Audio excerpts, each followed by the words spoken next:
ठीक है। इससे पहले वाले केसेस आई थिंक शायद आपको क्लियर होंगे, है ना। एक न्यूमेरिकल भी किया था हमने इंजीनियरिंग सर्विसेज में जो आया था। ठीक है। आज हम बेसिकली लास्ट जो टॉपिक है इसी का रोटेटिंग मासेस वाले का, उसको कंप्लीट करने के बाद गेट के जो प्रीवियस क्वेश्चन है 4-5 जो आ रखे हैं उनको कंप्लीट करेंगे। ठीक है। First of all so start करते हैं rotating masses.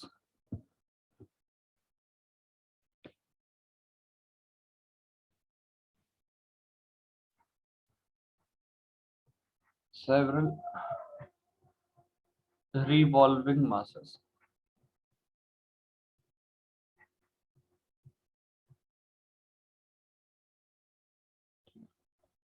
Several revolving mass.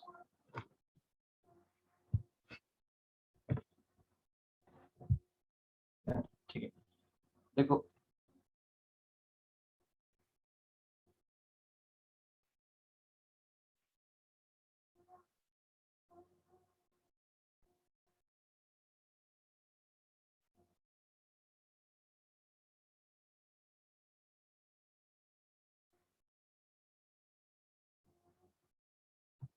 ठीक है, लेट सपोज ये आपका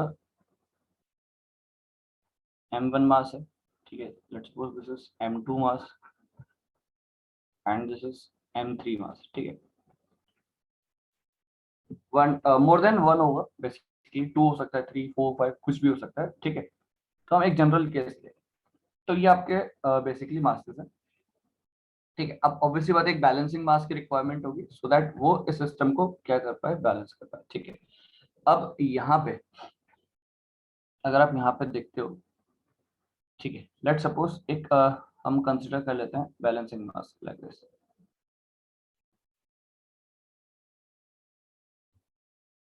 ठीक है। तो कुछ भी इसका पोजीशन हो सकता है। ठीक है, हम अपने एंड से इसको कुछ जनरल केस कंसिडर कर रहे हैं। ठीक है, इसको हमने लिख दिया बैलेंसिंग मास एम बी। ठीक है।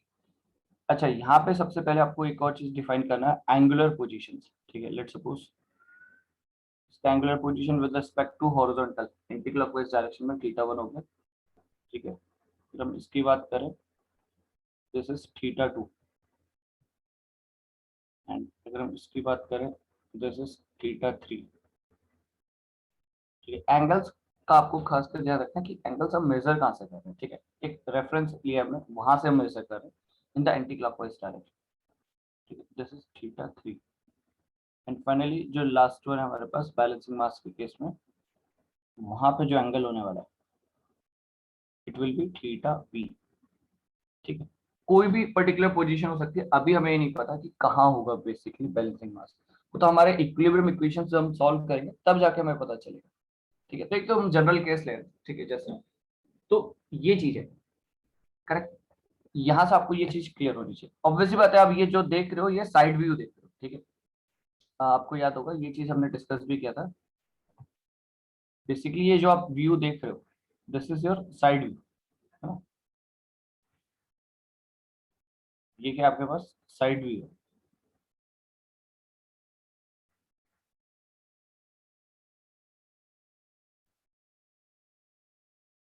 ठीक है। तो आप एक पर्टिकुलर प्लेन में इस चीज को ऑब्जर्व कर रहे हो, ऐसा कुछ। ठीक है। तो ऑब्वियस बात है, अगर आप फ्रंट से देखोगे तो आपको बेसिकली एंगुलर पोजीशंस के बारे में आइडिया नहीं लगेगा कभी। ठीक है, ये चीज याद रखना। ठीक है। तो जैसे लेट सपोज अगर हम इसको, ये आप साइड से देख रहे हो इसे, है ना। क्योंकि आप एक चीज नोटिस करो, एक शाफ्ट है। ठीक है, this is your shaft and आपके यहाँ मासेस लगे हुए हैं। ठीक है। अब मासेस आपके अलग अलग एंगुलर पोजीशंस में लग सकते हैं। ठीक है, कोई एक इधर है, कोई इधर है, कोई इधर है। बट ये सब विजुअलाइजेशन आपको कहाँ से देखने को मिलेगा, ये सब आपको देखने को मिलेगा जब आप साइड व्यू देखते हो। क्योंकि आप फ्रंट से देखोगे ना तो आपको सिर्फ एक मासेस कुछ ऐसे ही वर्टिकल डायरेक्शन में देखने को मिलेंगे। ठीक है, अगर आप फ्रंट व्यू देख रहे हो। ठीक है, वो चीज है। तो फ्रंट व्यू में क्या होगा, आपको पूरी एक्सिस दिखती है शाफ्ट की, बट अगर आप साइड व्यू देख रहे हो तो जो एक्सिस होगी that axis will be perpendicular to this point. ठीक है, ये जो आपका पॉइंट है ना बेसिकली इसके परपेंडिकुलर है शाफ्ट का एक्सिस। ठीक है, परपेंडिकुलर टू दिस प्लेन, इसके परपेंडिकुलर। बट अगर आप फ्रंट से देखते हो तो आपको पूरी एक्सिस नजर आती है, बट उसमें क्या होगा, आपको एंगुलर पोजीशंस का आइडिया नहीं लगेगा।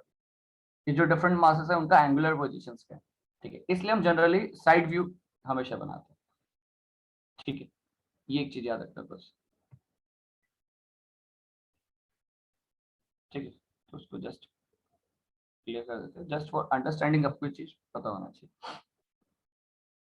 ठीक है, अब देखो जो हमारा बैलेंसिंग मास है उससे रिलेटेड पैरामीटर्स हम लिख लेते हैं। ठीक है, जो बैलेंसिंग मास है आपका यहाँ पे,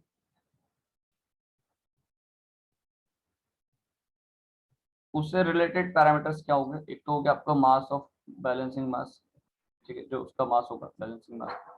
ठीक है, उसका जो लोकेशन होगा आर बी, ठीक है, from the axis of shaft या axis of rotation. And third one angular position, theta B. ये सब उसके तीन पैरामीटर्स है। ऑब्वियसली बात है, इन तीनों से रिलेटेड ही आपसे कुछ क्वेश्चन पूछा होगा कि मास क्या होगा, बैलेंसिंग जो आपने मास लगाया उसका रेडियल लोकेशन क्या होगी, एंगुलर पोजीशन क्या होगी। ये तीन बेसिकली पैरामीटर्स होते हैं जिससे जनरली क्वेश्चन पूछा जाता है। ठीक है, तो ये तीन बेसिक पैरामीटर्स है। ऑब्वियसली बात है, कुछ दो पैरामीटर्स आपको गिवन होंगे, एक अननोन होगा जो कि हमें बेसिकली फाइंड आउट करना है। अब फाइंड आउट करने के लिए क्या रिलेशंस हमें यूज करना है वो आपको देखना है कि ऑब्वियसली बात है आप बैलेंस कर रहे हो ना, system will be in equilibrium.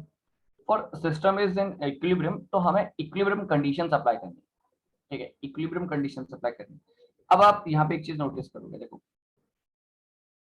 यहाँ पे आपको पता है सारे के सारे मासेस क्या है, एक ही पॉइंट पे है। मतलब बेसिकली यहाँ पे जो फोर्स सिस्टम बनेगा वो कंकरेंट फोर्स सिस्टम बनेगा। कंकरेंट फोर्स सिस्टम मींस कि आपको सिर्फ क्या चेक करना है, नेट फोर्सेस का समेशन जीरो, नेट फोर्सेस का समेशन जीरो करना है जस्ट। ठीक है, अदरवाइज अगर डिफरेंट डिफरेंट प्लेन्स पे मास होते, जैसे हमने प्रीवियस केस में भी देखा था लास्ट क्लास में, तो आपको समीशन ऑफ मोमेंट भी कंसीडर करना होता था। ठीक है, अगर प्लेन्स डिफरेंट होंगे देन आपको क्या करना पड़ेगा, कंसीडर बेसिकली मोमेंट को भी कंसीडर करना पड़ेगा with respect as well as the summation of forces. दो चीजें हो जाती है condition, summation of forces and summation of moment. ठीक है, कब जब प्लेन्स डिफरेंट है, आप प्लेन एक ही है, कंकरेंट फोर्स सिस्टम बन रहा है, तो सिर्फ फोर्सेस का समेशन जीरो करके ही हमारा काम चल जाएगा। ठीक है, तो ये चीज बैलेंसिंग मास के आपके तीन पैरामीटर्स हो गए। ठीक है, अच्छा यहाँ पे एक इम्पोर्टेंट ये भी चीज है कि कितने मिनिमम मासेस की रिक्वायरमेंट होगी हमें to just balance this particular condition. तो एक मास हमारा मिनिमम, एक मास की तो रिक्वायरमेंट है। ठीक है, ऐसा नहीं है कि हमें मिनिमम दो मास की रिक्वायरमेंट है, वो तब होता है जब आपका प्लेन डिफरेंट हो जाए। ठीक है, प्लेन डिफरेंट होता है, वो चीज है। आपको याद होगा लास्ट क्लास हमने जो केसेस पढ़े थे वहाँ डिफरेंट प्लेन्स में भी हमने केस पढ़ा था। ठीक है, तो वो चीज है, तो यहाँ पे हम लिख सकते हैं minimum one mass is required,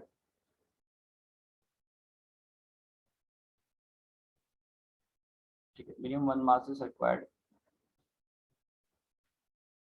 in static balancing, static balancing of several masses।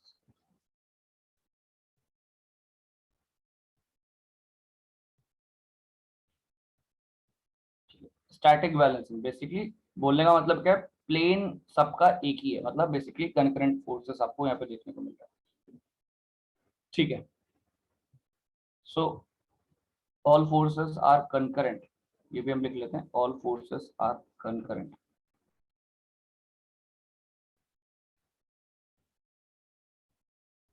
So no moment, so ठीक है, तो क्या करना है, जस्ट हमें समेशन ऑफ फोर्सेस जीरो करना है। अब यहाँ पे समेशन ऑफ फोर्सेस हम जीरो करेंगे with respect to X and Y direction. ठीक है, with respect to X and Y direction, let's suppose X and Y direction हम डिफाइन कर लेते हैं पहले।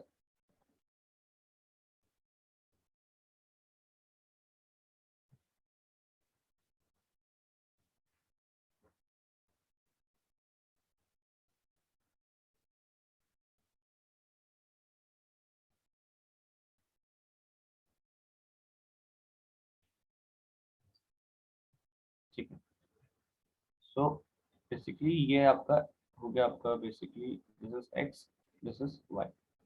ठीक है, आपको फर्स्ट ऑफ ऑल क्या अप्लाई करना है, summation of forces along X direction. ठीक है, summation of forces along X direction should be zero. Summation of forces along X direction zero, एक ये कंडीशन होगी। दूसरी कंडीशन क्या होगी, let's suppose this is A and second condition होने वाली summation of forces along the Y direction, ठीक है, इक्वल्स टू 0, ठीक है। समेशन 0 होना चाहिए, तभी हम बोल पाएंगे बेसिकली वो इक्विलिब्रियम कंडीशन में विद रिस्पेक्ट टू फोर्सेस, ठीक है। तो जस्ट फर्स्ट कंडीशन हम अप्लाई कर लेते हैं, ठीक है। तो अगर हम फर्स्ट कंडीशन की बात करते हैं, summation of forces along X direction, ये 0 करना है, ठीक है। तो अगर आप इसे अप्लाई करते हो तो देखो सबसे पहले आपका हो जाएगा m1, ठीक है, उसके करस्पॉन्डिंग जो रेडियल लोकेशन है r1 हम जस्ट लिख लेते हैं m1 r1 ओमेगा स्क्वायर, ठीक है। ये तो आपका फोर्स हो गया, बट इसका component along X direction will be what, cos theta 1, correct, cos theta 1, ठीक। दूसरा यहाँ पे हो जाएगा plus m2 r2 omega square cos theta 2, ठीक है, cos theta 2 plus m3 r3 omega square cos theta 3, ठीक है। जस्ट फिर आपका क्या होगा यहाँ पे नेक्स्ट प्लस एम बी, ठीक है। नेक्स्ट आपका जो हो जाएगा बैलेंसिंग मास वाला जो टर्म है M B R B omega square cos theta B, ठीक है। ये सब का समेशन इक्वल्स टू व्हाट, 0, ठीक है। ये 0 होना चाहिए, तभी आप बोल पाओगे कि फोर्सेस अलोंग एक्स डायरेक्शन क्या है, समेशन उनका 0, ठीक है। तो आपने सबका समेशन 0 कर दिया, ठीक है। तो एज इट इज थीटा रखोगे अपने आप साइन कंसिडर हो जाएगा, आपको साइन कंसिडर करने की जरूरत है क्योंकि हमने विद रिस्पेक्ट टू रेफरेंस किया है ना। तो आप जो भी थीटा रखोगे ऑब्वियस सी बात है, m2 की बात करते हो तो ग्रेटर देन 90 होगा एंड लेस देन आपका बेसिकली क्या होगा 180। तो आप जो भी थीटा रखोगे उसके करस्पॉन्डिंगली आपको साइन खुद ब खुद वो चीज कंसिडर हो जाएगी, ठीक है। आपको अपने एंड से साइन कंसिडर करने की जरूरत नहीं, ठीक है। अपने एंड से साइन कंसिडर तब आप करोगे जब आप जो लोकेशन ले रहे हो विद रिस्पेक्ट टू यहाँ से अगर आप कंसिडर करना शुरू कर रहे हो, ठीक है। लेट्स सपोज ये 30 डिग्री, तब आपको लिखना पड़ेगा बेसिकली कि आपने, आपको पता है वो सेकंड क्वाड्रेंट में, तो आपको उसके अकॉर्डिंग साइन लगाना पड़ेगा, ठीक है। बट जस्ट आपको पता है कि आप जो भी एंगुलर पोजीशंस लिख रहे हो with respect to this reference, इसके रेफरेंस पे लिख रहे हो आप, तो फिर आपको कोई साइन कंसीडर करने की जरूरत नहीं, वो ऑटोमेटिकली कंसीडर हो जाएगा, ठीक है। जब आप कैल्शियम में cos 150 रखोगे, 170 रखोगे, 280 रखोगे, है ना, 300 रखोगे, तो ऑटोमेटिकली साइन अपने आप कंसीडर हो जाएगा, ठीक है। तो ये चीज आपको ध्यान रखनी है। फाइनली यहाँ पे अब हम क्या लिखेंगे, देखो एम बी, अच्छा यहाँ पे आप एक चीज देखोगे सबसे पहले ओमेगा, ऑब्वियसली बात है एक ही शाफ्ट में तो ओमेगा विल बी सेम, तो ओमेगा तो यहाँ पे सबसे पहले कैंसिल आउट हो जाएगा, ठीक है। This omega from each and every terms, her term में से ये ओमेगा कैंसिल आउट, ठीक है। तो रिमेनिंग बचा क्या आपके पास, एम बी आर बी, इसको हमने एक तरफ रखा इंटू कॉस थीटा बी, इसको एक तरफ हमने रख लिया, इक्वल्स टू हो जाएगा आपका summation, summation of M R cos theta, ठीक है, summation of M R cos theta with a negative sign, ठीक है। This is important, with a negative sign, ठीक है, विद अ नेगेटिव साइन, क्योंकि ये सारे टर्म आपके दूसरी साइड जाएंगे ऑब्वियसली बात है, तो क्या हो जाएगा नेगेटिव, इस तरीके से, ठीक है। यहाँ पे नेगेटिव साइन का इंपॉर्टेंस है, ठीक है, इसको भी हम डिस्कस करेंगे आगे कि कहाँ पे बेसिकली नेगेटिव साइन का हमें यूज देखने को मिलेगा, ठीक है। क्योंकि यहाँ पे मोस्टली जो गलती होगा वो ये हो सकता है हमने कैलकुलेशन में मिस्टेक किया या फिर हमने साइन प्रॉपरली मतलब उसको इंटरप्रेट नहीं कर पाए, ठीक है, तो वो गलती होता है जनरली। बाकी कॉन्सेप्ट तो बहुत सिंपल है, just engineering mechanics, force balance करना जस्ट, ठीक है। तो समेशन ऑफ फोर्सेस आपका अलोंग एक्स डायरेक्शन आपने 0 करा, सिमिलर वे में summation of forces along Y direction भी हमें 0 करना है, ठीक। तो सेकंड केस क्या हो जाएगा आपका, summation of forces along Y direction equals to 0, correct, summation of forces along Y direction equals to 0। अब आप यहाँ पे चीज चेक करते हो, देखो सेम इक्वेशन बन गई वहां पे भी सेम इक्वेशन बनेगा, कैसे, m1 r1 omega square, cos की जगह बस क्या आ जाएगा sin थीटा 1, ठीक है, plus m2 r2 omega square sin theta 2 plus m3 r3 omega square sin theta 3, like this, फिर आ जाएगा आपका MBRB, ठीक है, बैलेंसिंग मास के लिए, omega square cos theta B equals to what, 0, correct. Similar way में हम क्या लिखें यहाँ पे, MB, क्योंकि ओमेगा तो कैंसिल आउट हो जाएगा, MBRB साइन, सॉरी कॉस लिखिए, साइन होगा, this is sine MBRB sine theta B equals to what, again with a negative sign आप इस चीज को लिखोगे, समेशन ऑफ फोर्सेस, ठीक है, समेशन लिखेंगे, समेशन वाला साइन MR साइन थीटा, ठीक है, जितने भी प्रेजेंट है 1 से लेकर 2 3 4 5 जितना भी है उन सबका समेशन, ठीक है। तो फाइनली हमारे पास एक रिलेशन आता है, ठीक है, दिस रिलेशन, एक ये रिलेशन यहाँ से आया, दूसरा रिलेशन ये है हमारे पास, ठीक है। तो ये दो रिलेशन हमारे पास इंपॉर्टेंट है, ठीक है। तो let's suppose this is equation number 1 and this is equation number 2, ठीक है, ये दो इक्वेशन है। एक काम करते हैं, दोनों इक्वेशन को ऐड कर देते हैं, स्क्वायर देन फिर ऐड, ठीक है। तो स्क्वायर एंड ऐड करते हैं इक्वेशन नंबर 1 को, तो क्या हो जाएगा, MBRB, MBRB ऑब्वियसली बात है, क्या हो जाएगा, square sine square theta cos square theta basically 1 है ना, वो बेसिकली क्या हो जाएगा, sine square theta cos square theta 1, ठीक है। एंड यहाँ पे आपका बनेगा माइनस साइन के साथ समेशन MR, ठीक है, साइन थीटा, एक ही टर्म बनने वाला आपके पास, इसका square plus minus summation MR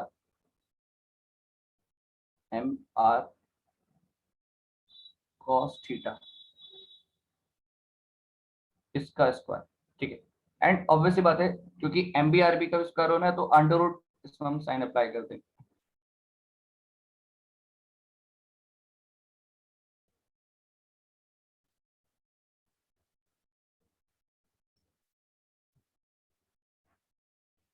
ठीक है, लाइक दिस। तो ये आपके पास एक इंपॉर्टेंट रिलेशन आ जाता है जिससे आप बेसिकली कैलकुलेशंस कर सकते हो अननोन पैरामीटर्स की, ठीक है, अननोन पैरामीटर्स जो भी होंगे वो आप कैलकुलेट कर सकते हो फ्रॉम दिस। तो ये रिलेशन भी इंपॉर्टेंट है,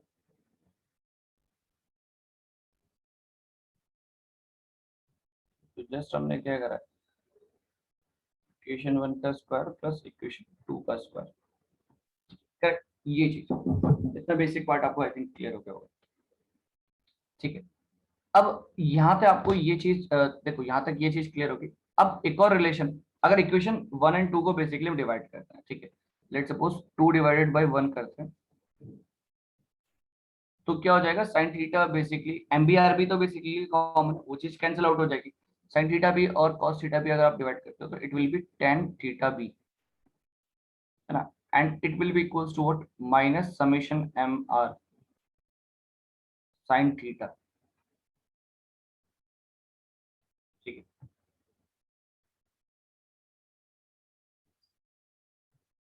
फिर आएगा minus summation MR cos theta, ठीक है। अब यहाँ पे एक इंपॉर्टेंट चीज है कि आपको ना ये चीज कैंसिल आउट नहीं करना है, क्या, माइनस से,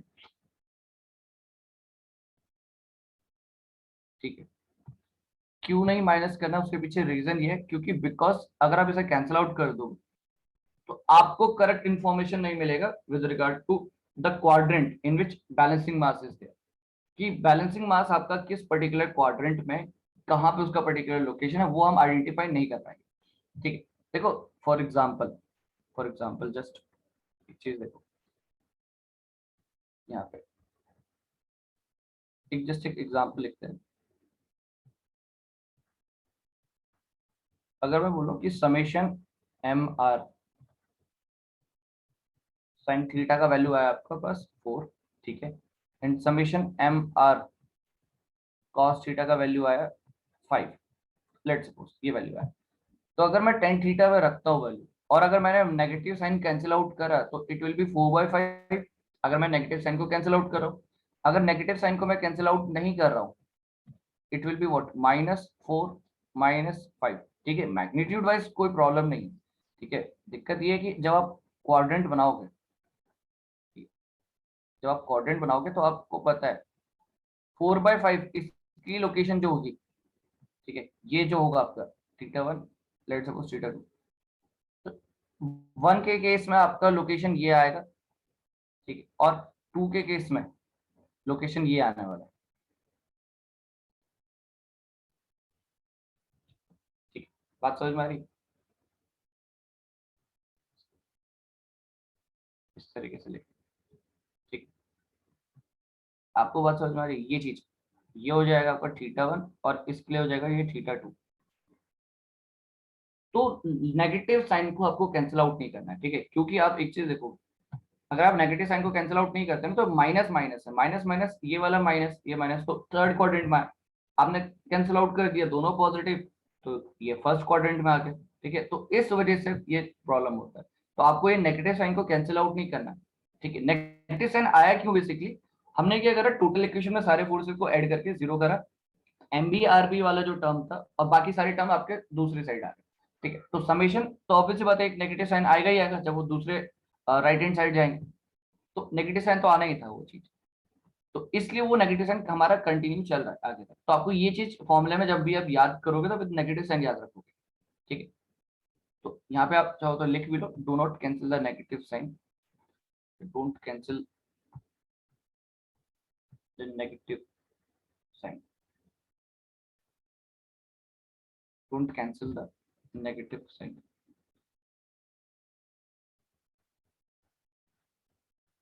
ठीक है, पर्पस क्या है? पर्पस क्या है इसका?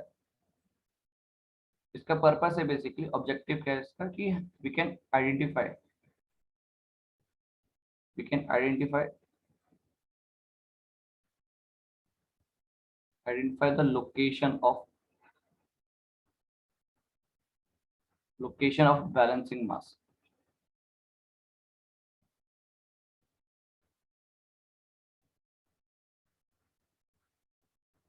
Location of balancing mass, correct, ये चीज। तो यहां तक ये चीज क्लियर हो?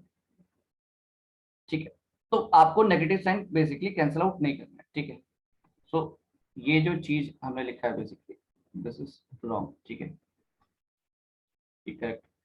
तो नेगेटिव साइन हमें बेसिकली यूज करना है। ठीक है, करेक्ट, यहाँ तक क्लियर है सबको? ठीक है, अब देखो इसमें एक और चीज है। देखो अभी तक ये जो क्वेश्चंस हमने सॉल्व किए बेसिकली एनालिटिकल मेथड से सॉल्व किए। आपको याद होगा जब हमने इंजीनियरिंग मैकेनिक्स पढ़ा था, तो पॉलीगन लॉ एक हमने वहां पे डिस्कस किया था, है ना? पॉलीगन लॉ हमने बेसिकली मैकेनिक्स का जो फर्स्ट चैप्टर है इक्विलिब्रियम, वहां पे पॉलीगन लॉ डिस्कस किया था। उसकी हेल्प से भी हम इन क्वेश्चंस को सॉल्व कर सकते हैं। बेसिकली बस वो क्या है, वो ग्राफिकल अप्रोच है। ठीक है, वो क्या है, ग्राफिकल अप्रोच है, but just for understanding purpose, क्योंकि वो यूज हमें करना नहीं। ठीक है, क्योंकि ऑब्जेक्टिव एग्जाम में वो पॉसिबल ही यूज नहीं कर सकता, ऑब्वियसली बात है, वो चीज पॉसिबल ही नहीं है यूज करना। But just for understanding purpose आपको वो चीज का आइडिया होना चाहिए। ठीक है, तो ग्राफिकल मेथड की आप बात करते हो। ठीक है, फॉर एग्जाम्पल यहाँ पे आके ड्रॉ कर लेते हैं। ठीक है, तो लेट सपोज ये आपके पास एक, देन दूसरा एक मास इधर की तरफ,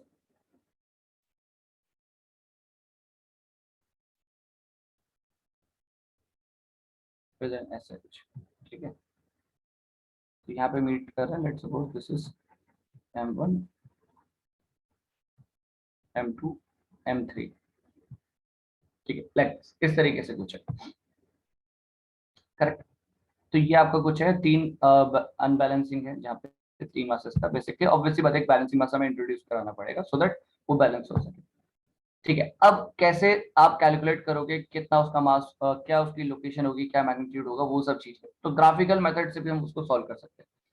ठीक है, अब आपको पता है, देखो अगर मैं ग्राफिकल मेथड की बात करता हूँ पॉलीगन लॉ की, आपको बस कुछ नहीं करना, जस्ट क्या करोगे, यहाँ पे आप सबसे पहले तो एक जस्ट एक रेफरेंस लाइन हमने ड्रॉ कर लिया।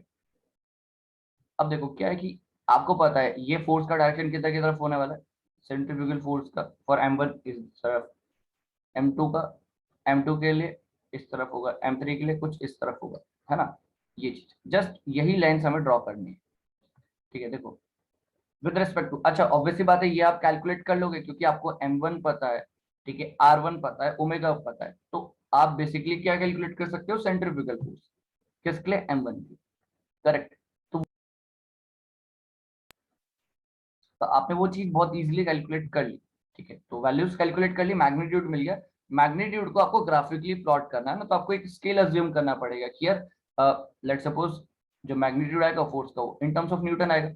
आपने बोला कि यार मेरे पास जो 1 सेंटीमीटर जो होगा वो बेसिकली इक्विवेलेंट होगा 100 न्यूटन के लिए, ठीक है। आप कोई सा भी स्केल अज्यूम कर सकते हो, वो आपके ऊपर, ठीक है। मैंने बोला 1 centimetre is equivalent to what, 100 newton. तो अगर मेरा 100 न्यूटन सेंट्रीफ्यूगल फोर्स होगा तो मैं 1 सेंटीमीटर की लाइन ड्रॉ करूंगा, ठीक, जस्ट ये कहने का मतलब, ठीक है। तो वैल्यूज हमें पता है, ठीक है। अच्छा और दूसरा हमें इनका लोकेशन पता है, ठीक है, मतलब इनका एंगुलर पोजीशन पता है बेसिकली। तो लेट सपोज कुछ इस तरीके से मैंने इसको ड्रॉ कर लिया, ठीक है, ठीक, लाइक दिस। तो ये मेरा हो गया बेसिकली क्या, F1, ठीक है। अच्छा ये चीज आपका हो जाएगा सेंट्रीफ्यूगल फोर्स। अच्छा सेंट्रीफ्यूगल फोर्स में आप देखोगे सब में ना ओमेगा स्क्वायर कॉमन है, तो जरूरी नहीं है कि मुझे ओमेगा स्क्वायर कंसीडर करने की जरूरत है। तो आपको पता है सेंट्रीफ्यूगल फोर्स बेसिकली क्या है, M R omega square. Omega square सब में कॉमन है, उसकी वजह से कोई फोर्स में चेंजेस आएंगे नहीं, ठीक है। तो मैं क्या कर सकता हूँ, सेंट्रीफ्यूगल फोर्स को क्या इस तरीके से लिखूंगा, एम आर, ठीक, centrifugal force divided by omega square. तो जस्ट एम आर जो टर्म है, product of mass into radial location, वही मेरे को डिफाइन करके हमें डिफाइन कर लेंगे उससे सेंट्रीफ्यूगल फोर्स को, ठीक है। करना चाहो आप ओमेगा स्क्वायर इस टर्म की हेल्प से भी आप फोर्स को रिप्रेजेंट करो, चाहे इससे करो। ऑब्वियसली बात है अगर हम ये यूज करते हैं तो हमें ग्राफिकल मेथड में इजी पड़ेगा, ज्यादा आपको बेसिकली स्केल कंसीडर करना नहीं पड़ेगा, ज्यादा मैग्नीट्यूड आएगा नहीं, सिंपल स्मॉल डिस्टेंसेस आएंगे, स्मॉल मैग्नीट्यूड आएगा एम आर का, तो आप इजिली उसको प्लॉट भी कर सकते हैं, ठीक है। ऐसा नहीं है कि हम ये नहीं कर सकते, हम दोनों कर सकते हैं।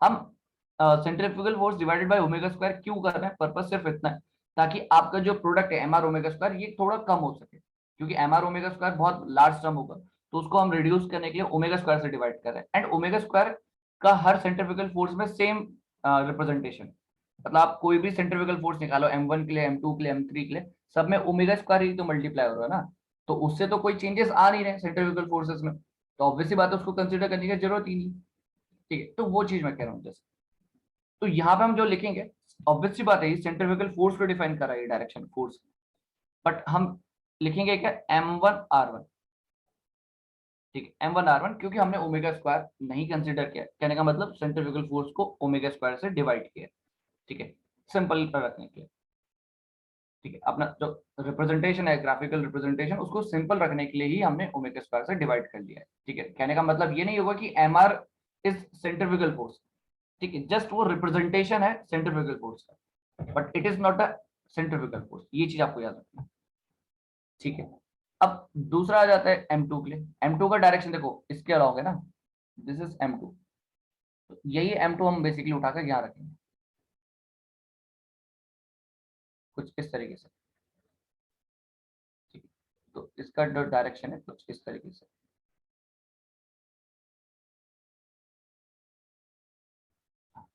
ठीक है।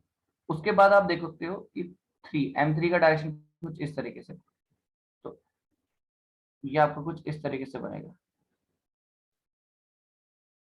एंड पॉलीगन लॉ आपको शायद याद होगा कि यार बेसिकली होता क्या है कि अब यहाँ पे अगर मैं इसको यहाँ पे इस तरीके से ज्वाइन करूँ, आपको पता है अगर अपोजिट सेंस में ज्वाइन करते हैं तो ये क्या हो जाता है, रिजल्टेंट फोर्स। पॉलीगन लॉ का क्या होता है, आप सारे फोर्सेस को प्लॉट कर रहे हो, ठीक है, with respect to magnitude and direction, जो लास्ट क्लोजिंग साइड होती है वो क्या रिप्रेजेंट करती है, क्लोजिंग साइड, वो भी अपोजिट ऑर्डर में। अभी तक ये जो m1r1 आप जो लिख रहे हो बेसिकली, ये m1r1 हो गया, ये हो गया आपका m2r2, ये हो गया आपका जस्ट M3R3। तो ये M2R1, M1R1, M2R2, M3R3 ये सब आपने ऑर्डर में प्रेजेंट, ठीक है, प्लेस कर रखे हैं। इनका जो पोजीशनिंग है सब जो आपने बनाया डायग्राम ऑर्डर में बनाया, ये सारे वेक्टर्स आपने जो डायग्राम बनाया ऑर्डर में बनाया। जो लास्ट क्लोजिंग साइड होगी अगर वो अपोजिट, अगर आप बनाते हो अपोजिट ऑर्डर में, ठीक है, तो वो रिजल्टेंट को रिप्रेजेंट करेगी। एंड अगर आप उस क्लोजिंग साइड को सेम ऑर्डर में कंटिन्यू कर रहे हो then it will be the equilibrant. ठीक है, इक्विलिब्रेंट और रिजल्टेंट में डिफरेंस क्या है? रिजल्टेंट तो नेट फोर्स होता है किसी भी सिस्टम का, जो भी आपके फोर्सेस लग रहे हैं सेवरल फोर्सेस, उसका एक रिजल्टेंट वैल्यू, नेट वैल्यू, ठीक है, उसी के इक्वल होता है equilibrant, but just opposite in direction. And with the help of equilibrant system is in equilibrium condition. The help of equilibrate system will be in equilibrium condition, क्योंकि वो उतना ही रिजल्टेंट, जितना रिजल्टेंट फोर्स है उतना ही वो वैल्यू अप्लाई कर रहा है, बट अपोजिट सेंस में। तो ऑब्वियसली बात है सिस्टम आपका इक्विलिब्रियम कंडीशन में आ जाएगा। ठीक है, तो यहाँ पे आप क्या करोगे, इसको आप सेम डायरेक्शन में ही अप्लाई करोगे। ठीक है, just to represent it as a equilibrant, क्योंकि हमें तो सिस्टम इक्विलिब्रियम कंडीशन में चाहिए ना, सिस्टम हमें किस में चाहिए? इक्विलिब्रियम कंडीशन में। ठीक है, तो ये चीज आपको यहाँ से डिफाइन हो जाएगी। अच्छा, यहाँ पे आप क्या करोगे, अब हमारे पास क्या तरीका है, कैसे आप मैग्नीट्यूड निकालोगे? मैग्नीट्यूड निकालने के लिए आपको क्या करना है, जस्ट इसका लेंथ जो आया, लेट सपोज ये 5 सेंटीमीटर है, आपने स्केल से चेक कर सकते हो ना, ये 5 सेंटीमीटर आ गया, 5 सेंटीमीटर आया और आपने स्केल किया, ज्यूम किया था 1 सेंटीमीटर इक्वल्स टू 100 न्यूटन, तो ये कितना हो जाएगा basically 500 Newton. Just, but angular position कैसे निकालोगे आप? देखो, एंगुलर पोजीशन के लिए आपको क्या करना है, ठीक है, एंगुलर पोजीशन के लिए आपको क्या करना है, ठीक है, सबका हम एंगुलर मेजरमेंट कहाँ से कर रहे हैं, यही हमारा एंगुलर मेजर करने का तरीका, फ्रॉम द रेफरेंस प्लेन। ठीक है, थीटा 2, थीटा 3, इस तरीके से हम रिप्रेजेंट कर रहे हैं हॉरिजॉन्टल से ना। तो यहाँ पे हम वही करेंगे।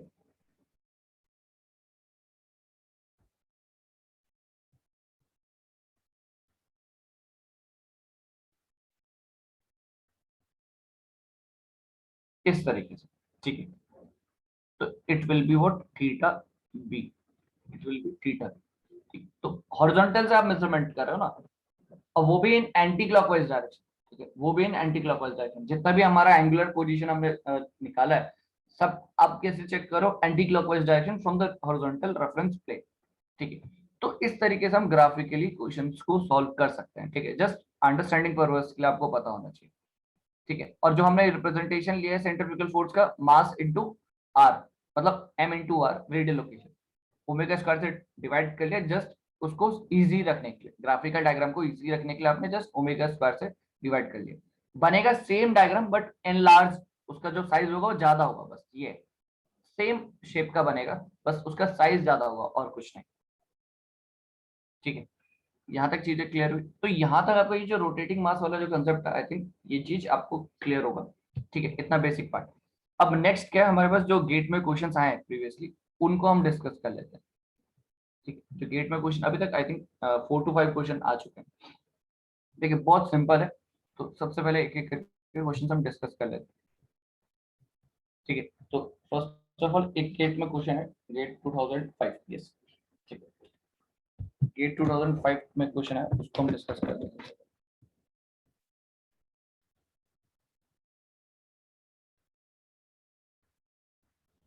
ठीक है, क्वेश्चन है आपके पास, rotating disc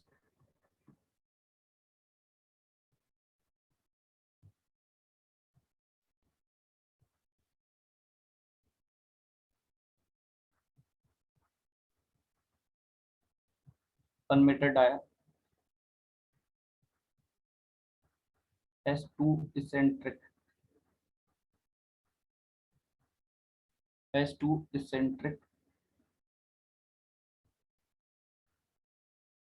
masses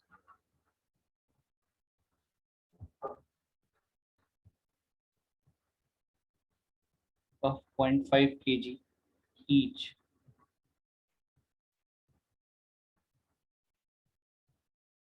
at radii of 50 mm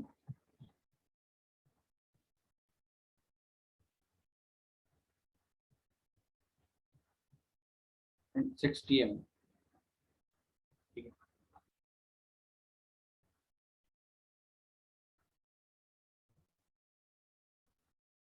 at angular position.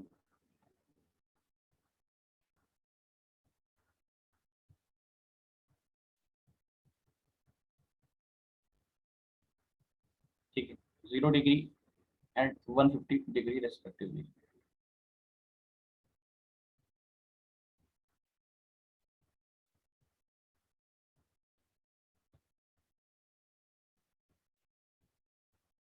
ठीक, तो एंगुलर पोजीशंस आपको मेंशन है. ठीक है, अब बैलेंसिंग मास आपको दे रखा है.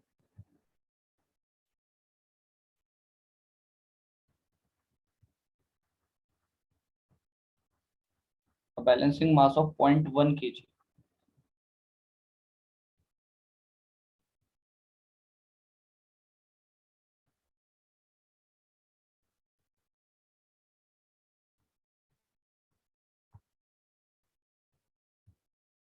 used to balance the rotor. ठीक है, what is the radial position? What is the radial position? ठीक है, सॉल्व करो सर. आपको रेडियल पोजीशन निकालना है.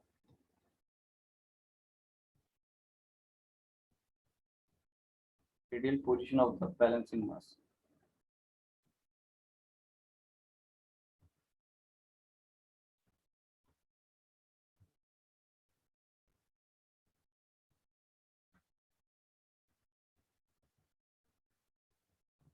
ठीक है,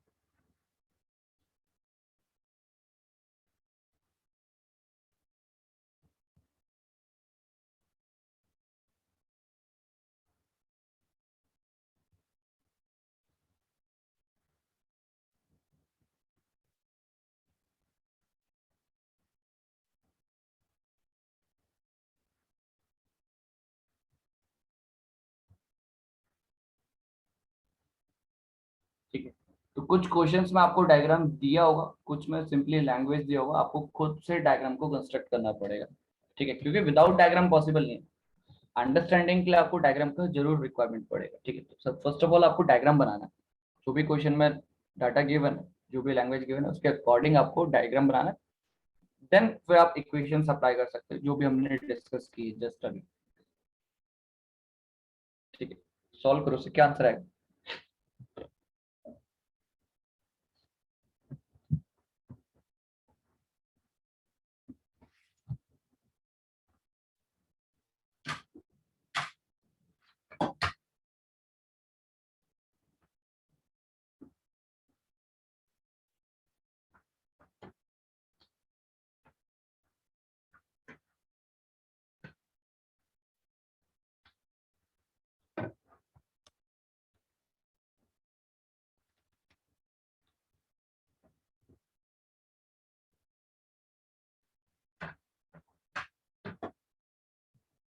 किसी का आंसर आए?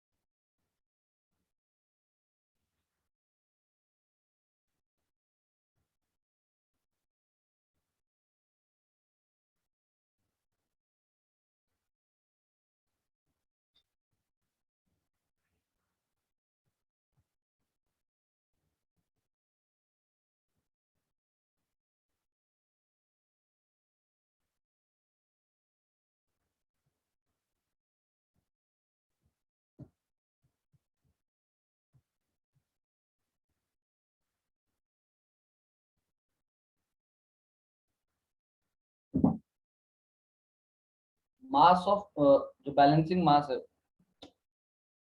उसका वैल्यू आपको दे रखा है. ठीक है, तो आपने बैलेंसिंग के लिए जो मास लगा है उसका वैल्यू आपको दे रखा है. आपको बस रेडियल लोकेशन पूछा है. ठीक है, रेडियल पोजीशन कहाँ पे होगा उसका. ठीक है, जस्ट आप देखो अभी हमने जस्ट एक इक्वेशन लिखा है, उसे सिंगल लाइन में एक क्वेश्चन सॉल्व हो जाएगा.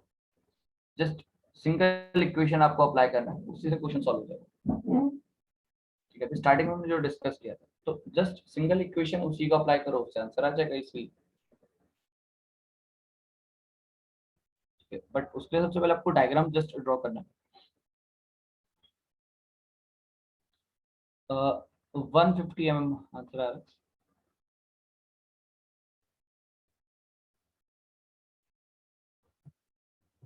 सेकंड यस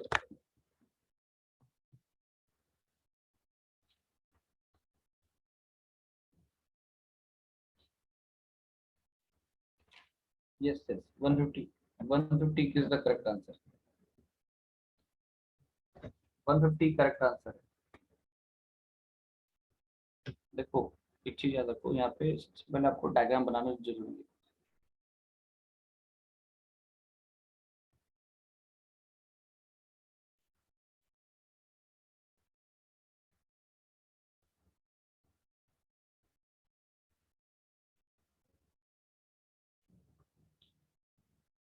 तो सबसे पहले आपको क्या दे रखा है, 0 डिग्री एंड 150, ठीक है, 0 एंड 150, ठीक है।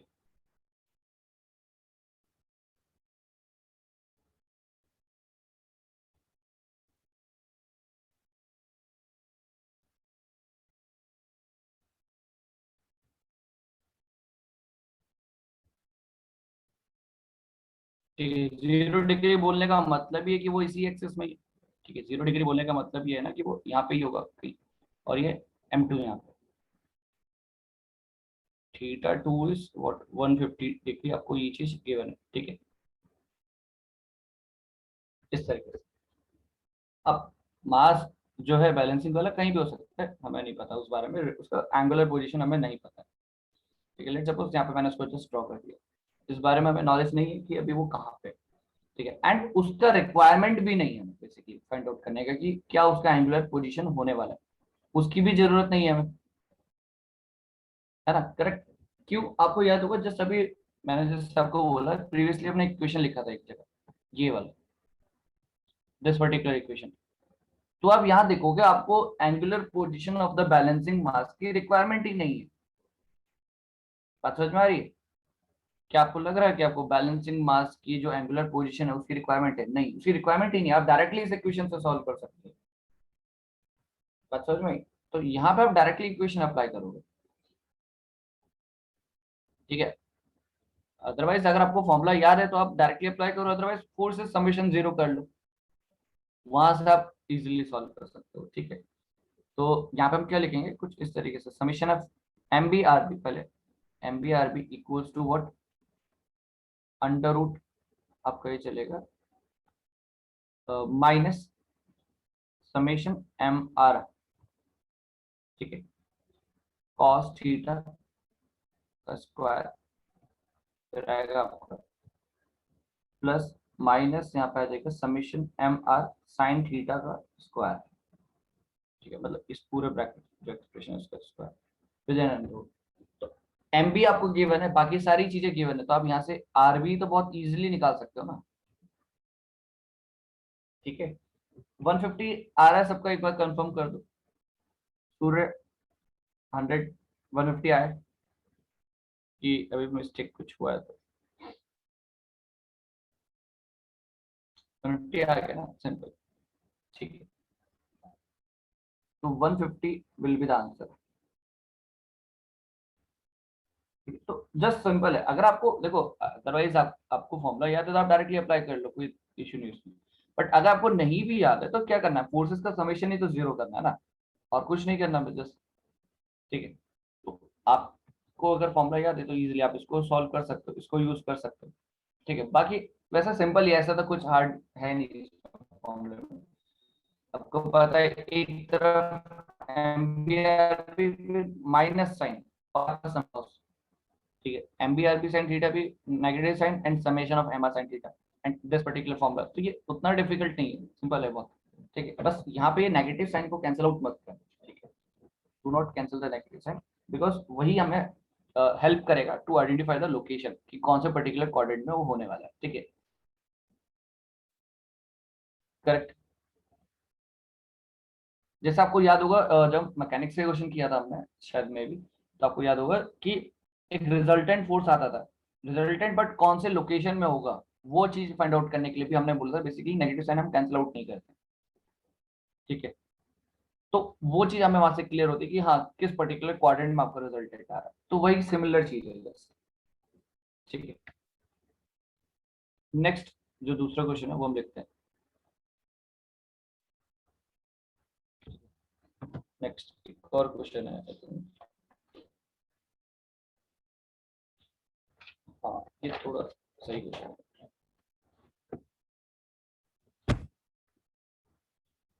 ठीक है, इसमें दे रखा है two masses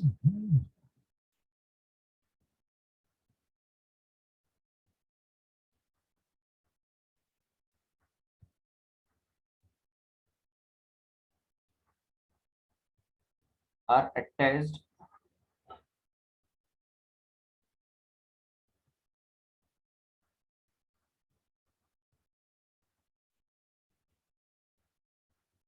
to opposite side।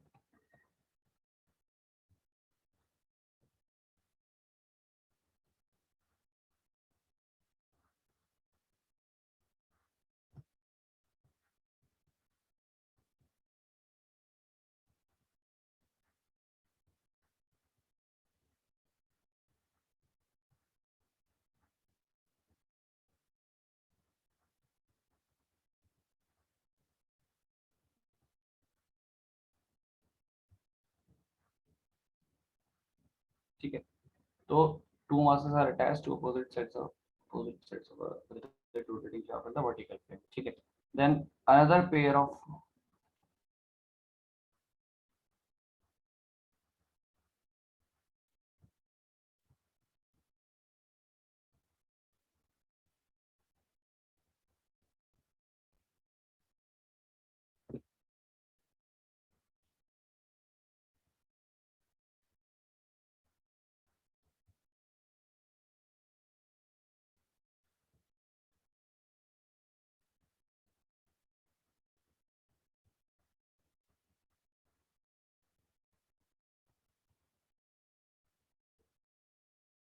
is attached to opposite sides।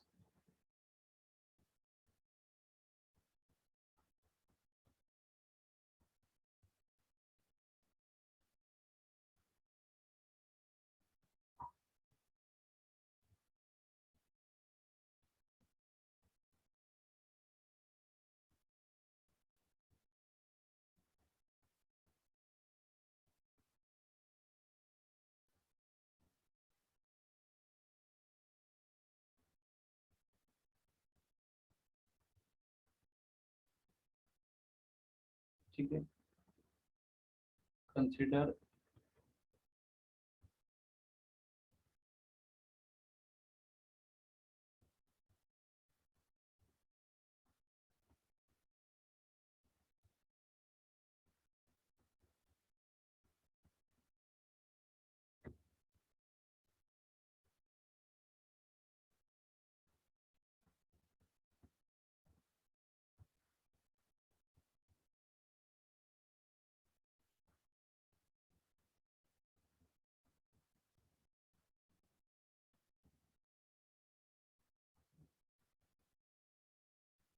ठीक है, एंड लास्ट कंडीशन दिया कि for the system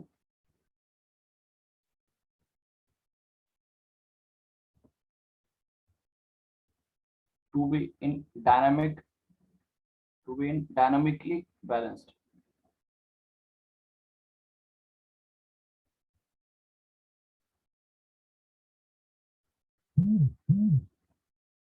dynamically balanced m1 should be।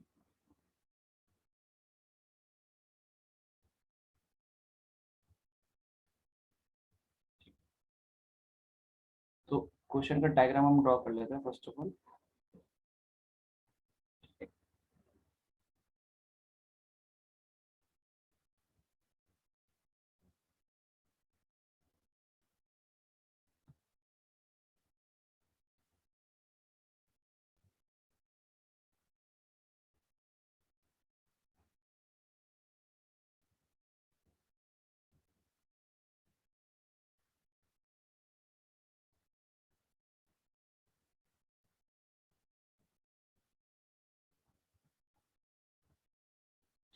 This is m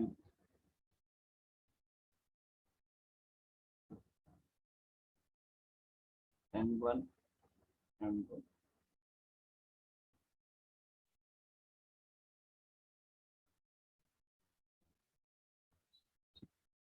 distances radial location E, इसका भी ई है एंड इसका भी ई है।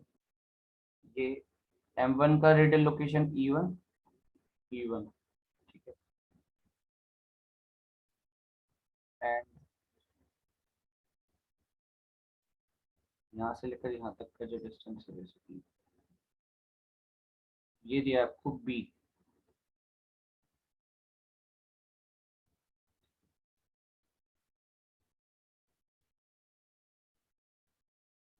ये आपको दिया है ए, ठीक है। एंड दिस डिस्टेंस,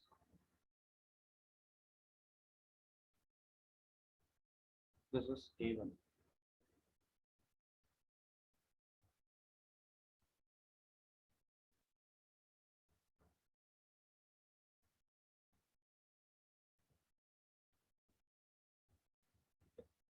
तो ये सब आपके सामने डायग्राम में सारा जो डाटा था, ठीक है।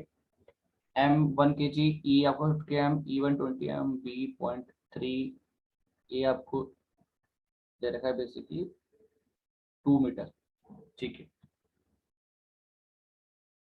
तो थोड़ा सा यहाँ तक है।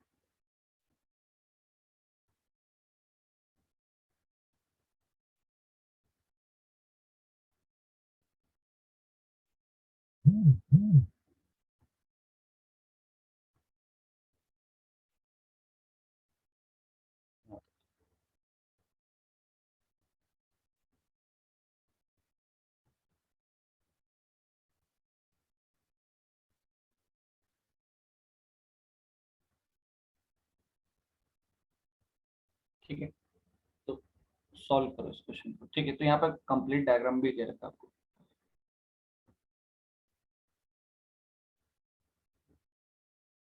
वही चीज यहाँ पे वो बेरिंग्स लगी हैं।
ठीक है, क्वेश्चन में मेंशन है डायनामिक की बैलेंस, ठीक है। तो आपको पता है कि डायनामिक की बैलेंस का मीनिंग क्या होता है, ठीक है। जस्ट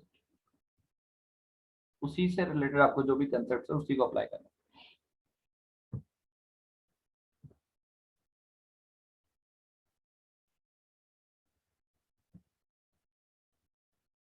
ठीक है, M1 निकालना है हमें। डायनामिकली बैलेंस्ड बोलने का मतलब क्या था कि आपके फोर्सेस का समेशन भी जीरो एंड मोमेंट का समेशन भी जीरो।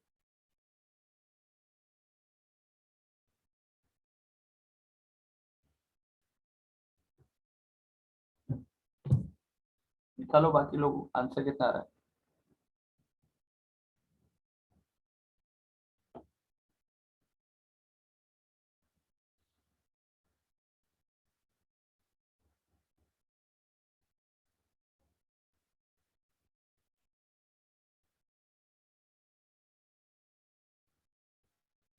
2, yes yes correct. ठीक है, 2 kg is the correct answer.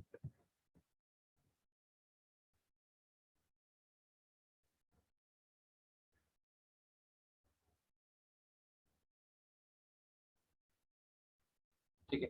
अच्छा, 2 kg आया, आप लोगों ने किस तरीके से सॉल्व किया? ऑब्वियसली बात है, मोमेंट लिया होगा, किसके अबाउट आपने मोमेंट कंसिडर जीरो करा? किस पर्टिकुलर प्लेन के अबाउट?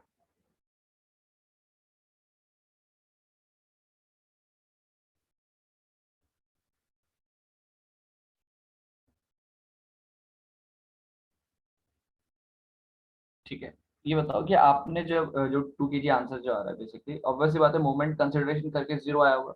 तो मोमेंट जो आपने कंसिडर किया है, समेशन ऑफ मोमेंट जीरो, किस पर्टिकुलर प्लेन के अबाउट? ठीक है, किधर आपने उसको जीरो कंसिडर किया?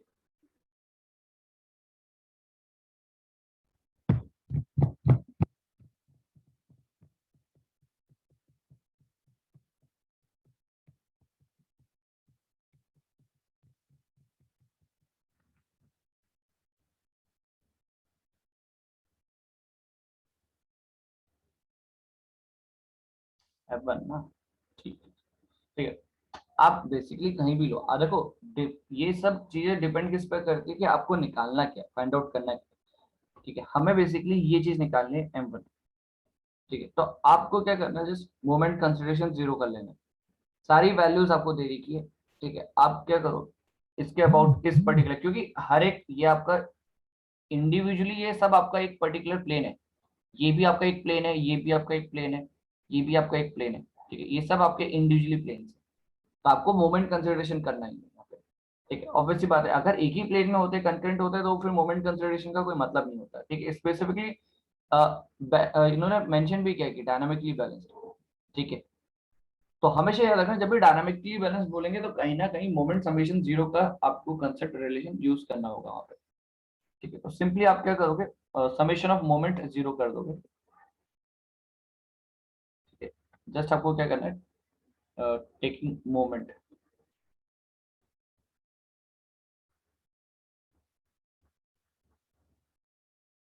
टेकिंग मोमेंट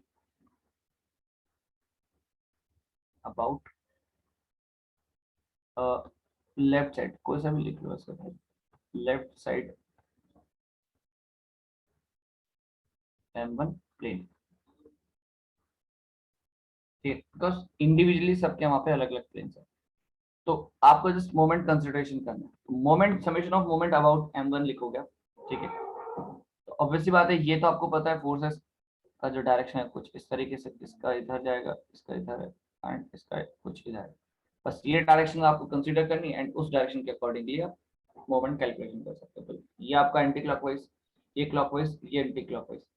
ठीक है, तो बस क्लॉक वाले मोमेंट एक तरफ, एंटी क्लॉक वाले मोमेंट एक तरफ, जस्ट सिंपल इतना करना है। ठीक है, तो आप इजिली यहाँ से निकाल सकते हो चीजें। तो यहाँ पे आप सॉल्व करोगे एंड फाइनल इक्वेशन लिखोगे, तो आंसर जो आ रहा है यहाँ पे,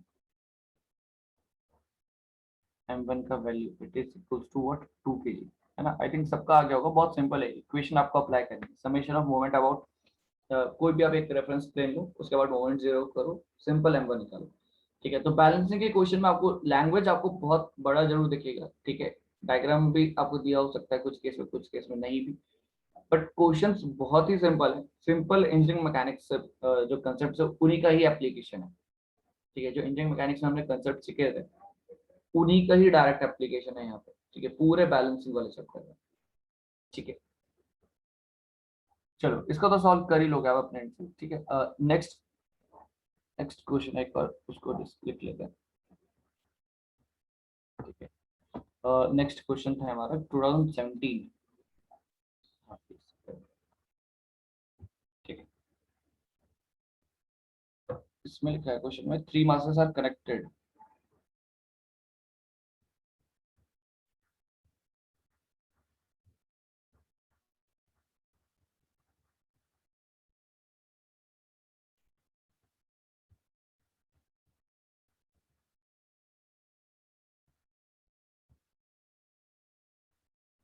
connected to a rotating shaft,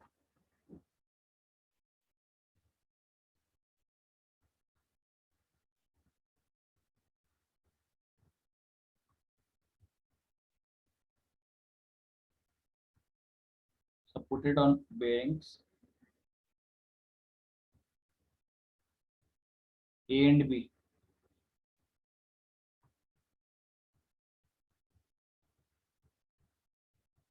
as shown in figure, the system in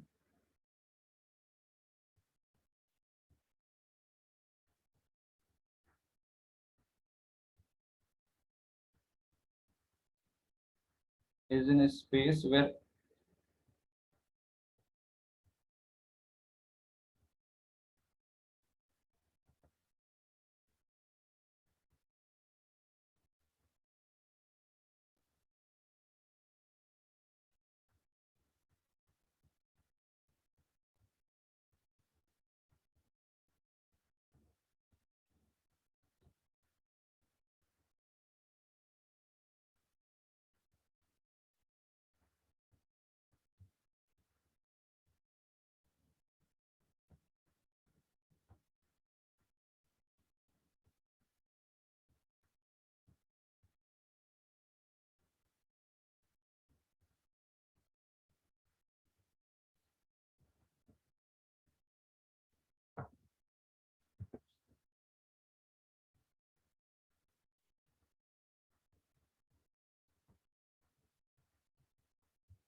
ठीक है वैल्यूज आपको जो गिवन है M1 10 kg,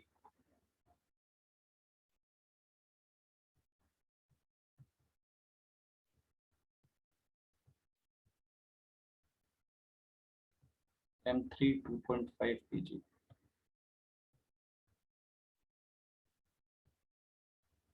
ओमेगा आपको दिया है 1000 रेडियन पर सेकंड, ठीक है 1000 रेडियन पर second. The magnitude of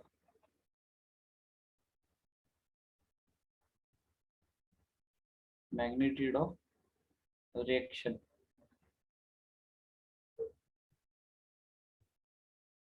magnitude of bearing reaction,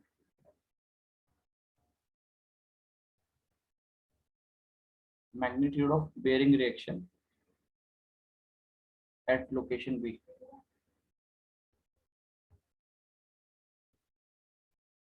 at location B is, ठीक है। तो फर्स्ट ऑफ ऑल इसका जो डायग्राम हमें दे रखा है गिवन,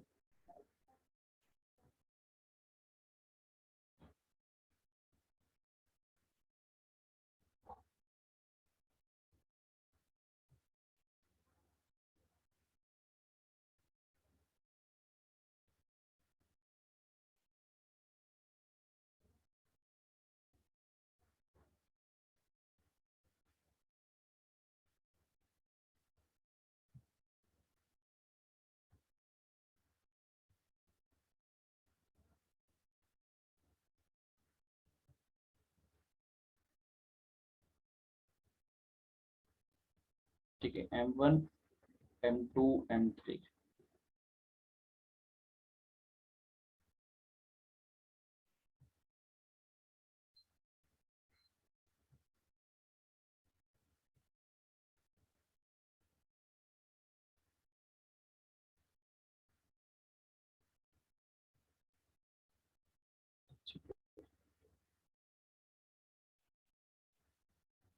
ठीक है 120 डिग्री आपको दे रखा है एंड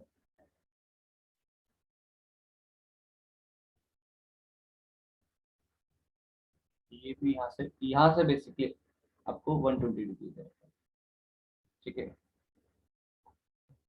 ये आपको दे रखा है 0.4 metre radial location, 0.2 metre radial location, ठीक है। एंड ये है basically 0.1 metre radial location of mass M, ठीक है। आई थिंक डायग्राम क्लियर होगा, ठीक है। एंड दूसरा व्यू भी दे रखा है डायग्राम में, दूसरा व्यू उसका जो है, ठीक है।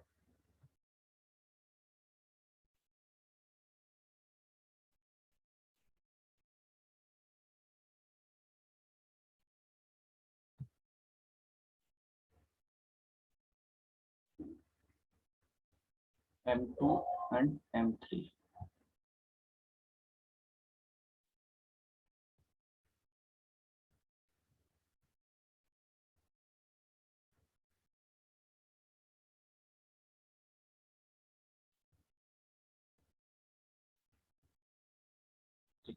बेयरिंग लोकेशंस आपके ये हैं A and this is B.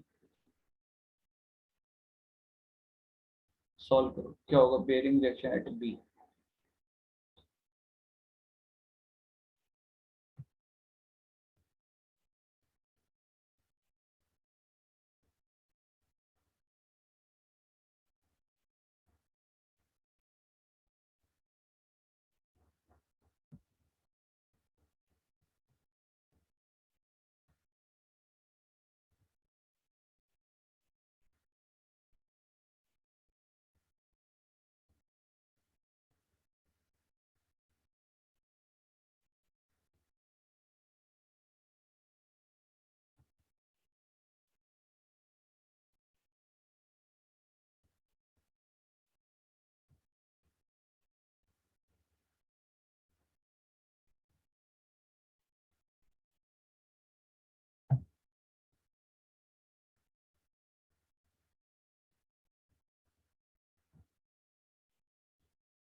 ठीक है, क्या आएगा आंसर बताओ बताओ।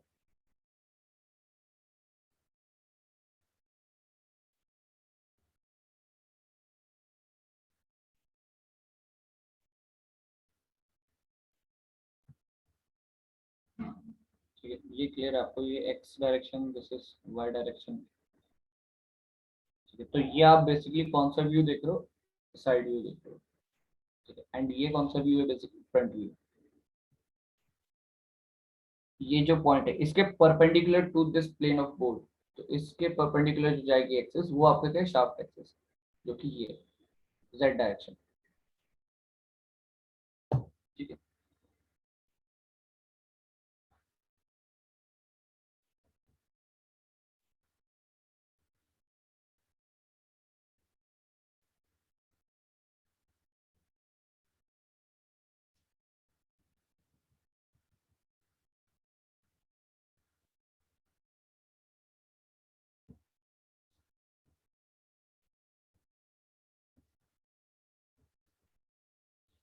क्या आंसर आ रहा है। देखो क्वेश्चन का लैंग्वेज पढ़ना बहुत इंपॉर्टेंट है। ठीक है, क्वेश्चन का लैंग्वेज जब आप पढ़ते हो तो आपको कुछ पॉइंट्स वहां पे पहले ही क्लियर हो जाता है। ठीक है, क्योंकि क्या होता है क्वेश्चन हम सॉल्व करते हैं, क्वेश्चन प्रॉपरली अगर हमने पढ़ा नहीं तो हम कभी आंसर की तरफ नहीं बढ़ पाएंगे। ठीक है, हाँ कुछ ना कुछ तो हम लिख लेंगे, कुछ ना कुछ कैलकुलेशन जरूर कर लेंगे, बट अगर हम कंप्लीट इन्फॉर्मेशन एक एक वर्ड बेसिकली क्वेश्चन का हमें क्लियरली हमें पता ना हो, तो कहीं ना कहीं कुछ चीजें हम इन्फॉर्मेशन मिस कर रहे होते हैं एंड उसी की वजह से हमारा क्वेश्चन कई बार होता नहीं। ठीक, या फिर गलत आंसर हमारा आ जाता है। तो इसलिए सबसे पहले आराम से क्वेश्चन पढ़ना बहुत जरूरी है, क्योंकि क्वेश्चन में हर एक सेंटेंस का कुछ ना कुछ अपना अपना मीनिंग है। ठीक है, जैसे यहाँ पे एक चीज लिखा है ना, the system is in space where gravitational effect is absent. ये जो चीज बोला गया है यहाँ पे, this part, gravitational effect is absent, neglect the mass of shaft and dots connecting the masses। ठीक है, कि ग्रेविटेशनल इफेक्ट क्या है, एब्सेंट है, मतलब there will not be any weight of the system. मतलब जी ग्रेविटेशनल इफेक्ट ही नहीं है तो जी आप कंसीडर वेट कैसे लिखोगे, वेट लिख ही नहीं सकते। सो बेसिकली यहाँ पे जो बेरिंग में जो रिएक्शन आएगा, it is because of what, bearing में जो रिएक्शन आएगा किसकी वजह से आने वाला है? पहली बात तो क्वेश्चन ये है, बेरिंग में जो रिएक्शन आएगा तो आएगा वो, लेकिन आएगा किसकी वजह से?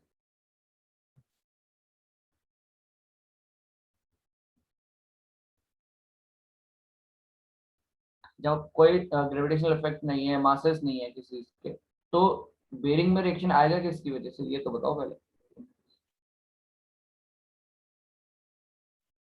ये जो बेरिंग्स है आपकी, इसमें जो रिएक्शंस के बारे में बोल रखा है, बेरिंग्स में रिएक्शन किसकी वजह से आना है?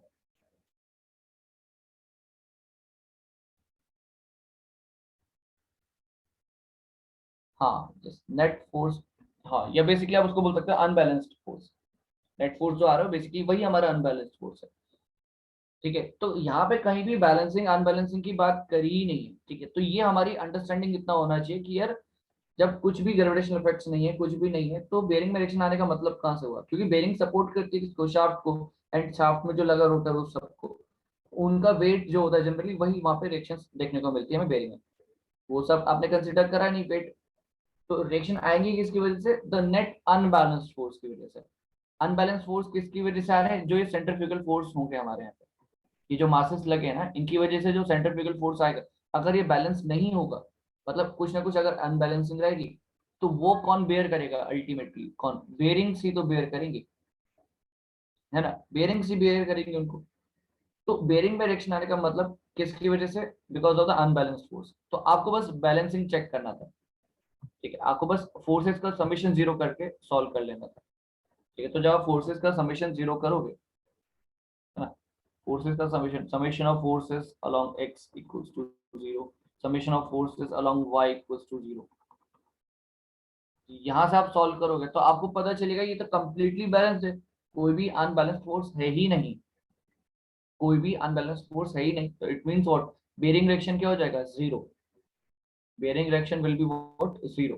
तो जस्ट सिंपल सा है।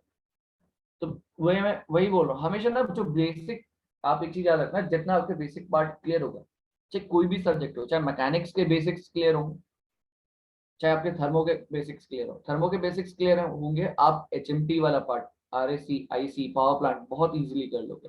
मैकेनिक्स के बेसिक्स क्लियर होंगे तो आप strength of material, machine design वाला part, basically theory of machine वाला पार्ट, ठीक है, ये सबको आप बहुत इजीली कर लेते हो। तो बेसिक्स पे आप फोकस करोगे तो आप हमेशा आगने वाले जो एप्लीकेशन वाले सब्जेक्ट्स होते हैं, वो आपके लिए एक तो इजी भी हो जाता है, और कई बार ऐसे क्वेश्चंस होता है जो आप बेसिक्स की हेल्प से ही क्वेश्चन को सॉल्व कर लेते हो। ठीक, बस बेसिक जो अंडरस्टैंडिंग होती है, क्योंकि बेसिक्स आपने पढ़ रखे और बेसिक आपका पार्ट स्ट्रॉन्ग है, तो उसके बेसिस पे भी आप कई बार जो एप्लीकेशन वाले सब्जेक्ट्स के क्वेश्चंस होते हैं उनको इजीली डील कर सकते हैं। ठीक है, तो इसलिए हमेशा बेसिक सब्जेक्ट स्ट्रॉन्ग होना बहुत जरूरी होता है। ठीक है, तो चलो, हाँ ये क्लियर है, तो इसका आंसर बेसिकली क्या है? आंसर जो आ रहा है यहाँ पे वो है जीरो। ठीक है, नेक्स्ट।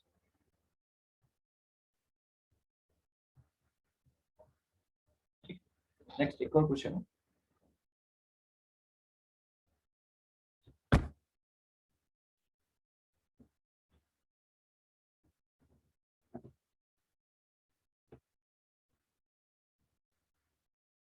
ठीक है, इसमें क्या? Two masses.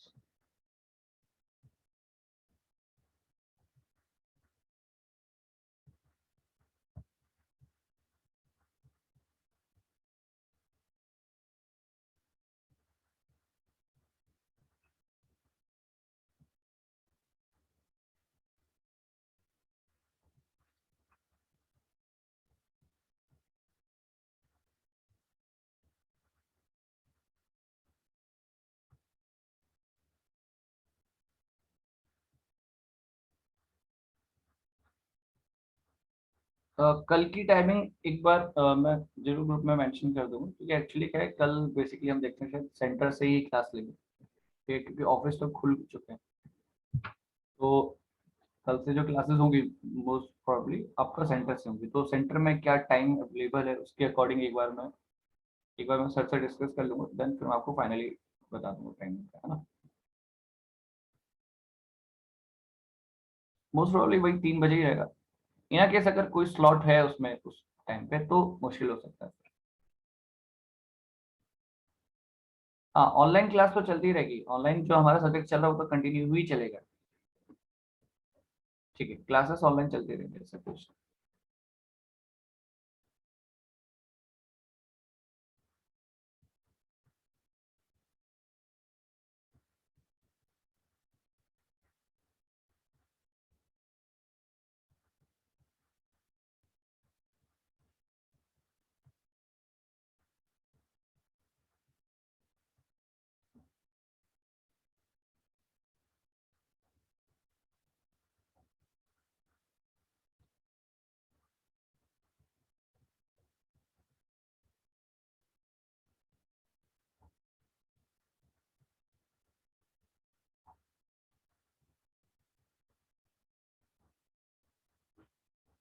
Which revolves?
इसका आंसर निकालना है, round off to 2 decimal places.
ठीक है, डायग्राम है आपके जो क्वेश्चन में गिवन है उसकी। आपको मास निकालना है, बैलेंस मास क्या होगा।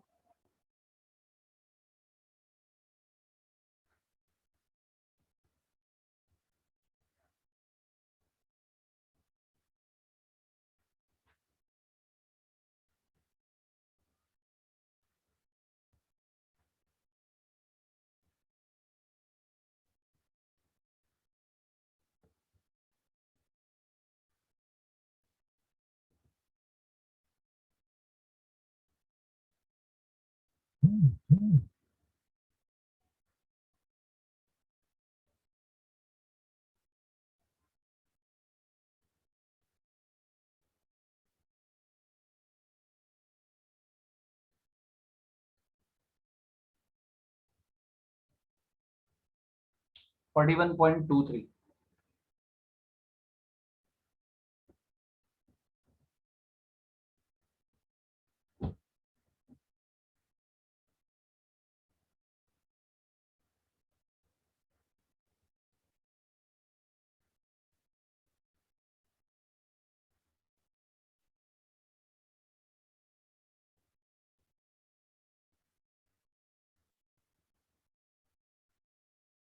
ओके, सिंपल एक इक्वेशन से ही सॉल्व हो जाएगा, जो लास्ट हमने इक्वेशन लिखी थी।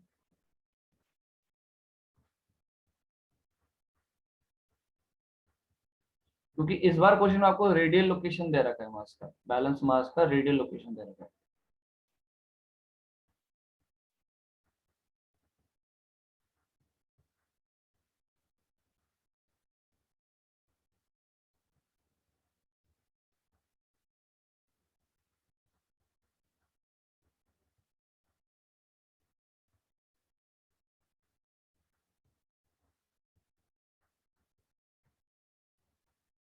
ठीक है, तो यहाँ से आप सॉल्व करोगे क्योंकि रेडियल लोकेशन दिया है, तो आप डायरेक्टली बैलेंस मास निकाल सकते हो। ठीक, आई थिंक सबका आ गया होगा। 41.23, 41.23 kg बेसिकली यहाँ पे बैलेंस मास आएगा।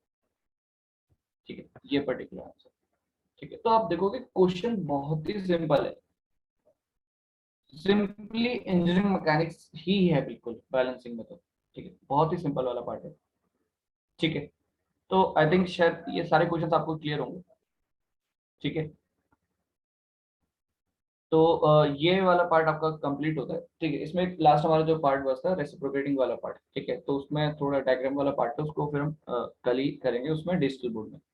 ठीक है, तो बैलेंसिंग आपका कल और कल खत्म हो जाएगा। उसके बाद हम स्टार्ट करेंगे वाइब्रेशन। वाइब्रेशन ऑलमोस्ट आपका 4 to 5 लेक्चर्स में, दो दो ढाई ढाई घंटे करके उसको कंप्लीट कर लेंगे। मतलब मोस्ट प्रोबेबली इस जो ये अपकमिंग वीक होगा या नेक्स्ट वीक के मिड में आपका सिलेबस बेसिकली थ्योरी मशीन का कंप्लीट हो जाएगा। ठीक है, ठीक है, तो फिर आज का सेशन यही एंड करते हैं। ठीक है, बाकी हम कल जो रेसिप्रोकेटिंग मास वाला पार्ट है उसको हम कल कंप्लीट करते हैं, फिर देन वाइब्रेशन स्टार्ट करेंगे। ठीक है, चलो फिर then thank you so much, है ना। ठीक है,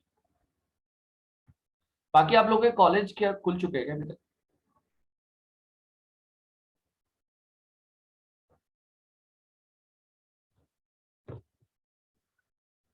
अच्छा, ऑनलाइन ही चल रहे हैं अभी।